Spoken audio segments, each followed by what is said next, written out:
¿Alguna vez habrán sentido nombrar Rosario, la Chicago argentina? Seguramente escuchando algún partido de fútbol de Newell's o de Central, o hablando con algún rosarino que conoce bien la historia de su ciudad. Paradójicamente,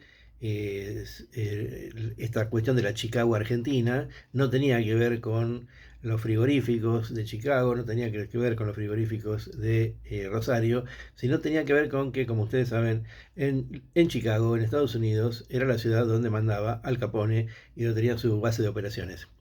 ¿Y esto a qué iba? Bueno, que en Rosario ocurría algo similar. Estamos hablando de fines de la década del 20, principio de la década del 30. Dos grandes organizaciones mafiosas se dedicaban a gestionar y a delinquir en todos los rubros posibles, habidos y por haber: prostitución, juego, carreras, todo lo que tenía que ver con robos, a gente acaudalada, robos a bancos y también secuestro de personas, secuestros extorsivos. Teníamos la banda de Juan Galifi, llamado Chicho Grande, que bien de película, ¿no? Porque Galifi era un empresario. ¿En qué sentido? Él tenía empresas en distintos rubros, era una persona que aparentemente todo el mundo sabía que era Chicho Grande, pero no se podía demostrar, o la policía y las autoridades no querían demostrarlo porque por distintas razones era afín a sus intereses políticos o a los intereses de la época, que como ustedes saben eran los de el fraude patriótico. Enfrentada a la banda de Juan Galifi estaba la banda de Francisco Morrone, de características similares. Se le llamaba Chicho Chico, se le llamaba. Finalmente Chicho Grande liquida a Chicho Chico, se queda con todo el negocio, maneja la ciudad de Rosario como quiere. Y también hay que tener en cuenta la cuestión del modelo exportador. Rosario, segundo puerto exportador de Argentina en esa época, porque se hacían infinidad de negocios de exportación, de importación, con letra de cambio, etcétera. Y en todas esas estaba prendido también nuestro amigo Juan Galifi, que era un honorable empresario. Eh, ¿Cuándo es que empieza a generarse, a producirse? ¿Cuándo es que se le viene la noche, digamos, a Juan Garifi? Bueno, el 23 de octubre del año 1932, sus hombres secuestran a Bela Yerza, que era el hijo de una de la familia más renombrada, más importante de Buenos Aires. Hasta el día de la fecha ese apellido es un apellido importante dentro de los círculos más altos de la sociedad argentina, de la sociedad porteña. Se hacen las negociaciones, se llega a un monto del rescate, la familia lo paga, pero el joven, por circunstancias que no quedan muy claras, es asesinado.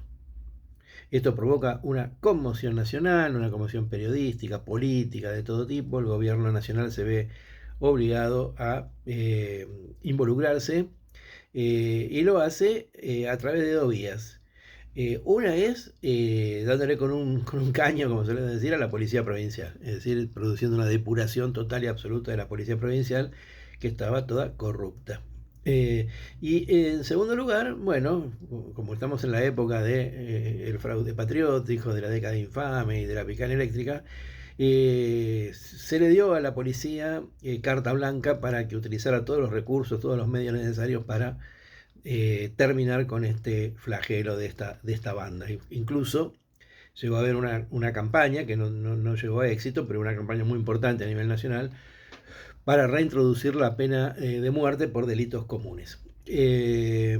Finalmente, la policía desbarata la banda y, y hay un juicio. Y lo interesante es que todos los miembros de la banda son condenados, menos Juan Galifi, al cual se lo considera como que es inocente. Y entonces Galifi lo que hace es irse a Italia. Y como para que nos vaya cerrando un poco, ¿no?, las características de esta mafia, sus relaciones con la política, etcétera, nos vamos a encontrar con que ya en Italia Galifi se pone en contacto con grupos mafiosos italianos.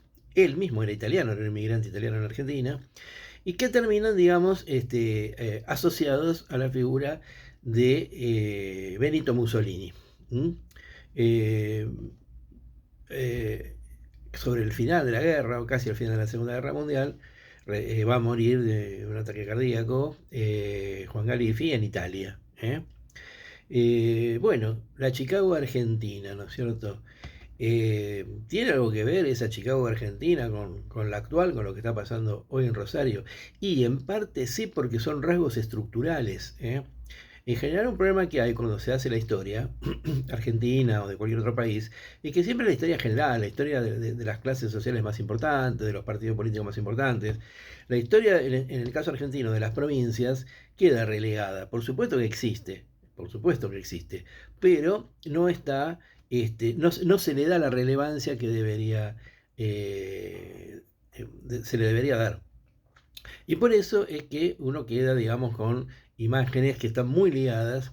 Uno dice fraude patriótico, uno dice la picanera eléctrica, uno dice la década del 30, e inmediatamente lo asocia con Buenos Aires, lo asocia con los conflictos entre la élite porteña y los distintos sectores institucionales o los distintos actores sociales, y no lo relaciona con lo que pasa en las provincias.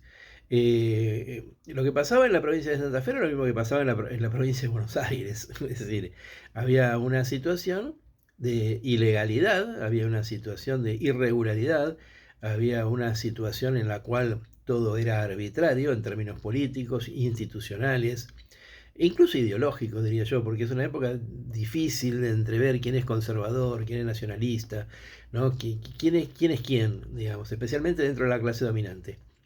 Y entonces lo que tenemos es esta cohabitación, esta corrupción policial, esta asociación de la policía con las bandas mafiosas, como el principal problema ayer, hoy y seguramente será siempre de estas características.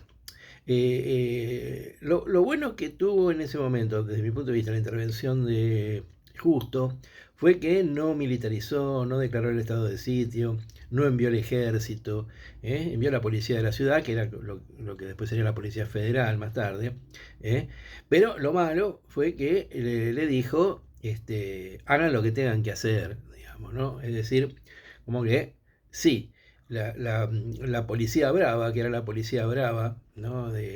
Que se inauguró con Uriburu en 1930, la policía anticomunista, la policía que tenía las manos libres para hacer lo que sea necesario para terminar con el flagelo comunista, llevó estos dictámenes, llevó estas indicaciones, estas orientaciones, estas órdenes para atacar a estas entidades mafiosas. ¿Por qué le decía lo de la historia se pierde? Porque a mí siempre me quedó la duda, ¿no? ¿Cuál es la duda? Bueno, eran organizaciones muy impresionantes, muy multiimplantadas, ¿no? No quedó absolutamente nada. Fueron 5 tipos en cana, uno se exilió y el otro lo mataron. Y ahí se acabó uno de los periodos más terribles de la historia policial argentina y de la historia policial de Rosario. Bueno, no sé. Bueno, espero que esto pueda servir para esclarecer o para darle una luz o para darle una perspectiva a lo que está ocurriendo actualmente en la querida ciudad que quiero mucho, en la querida ciudad de Rosario.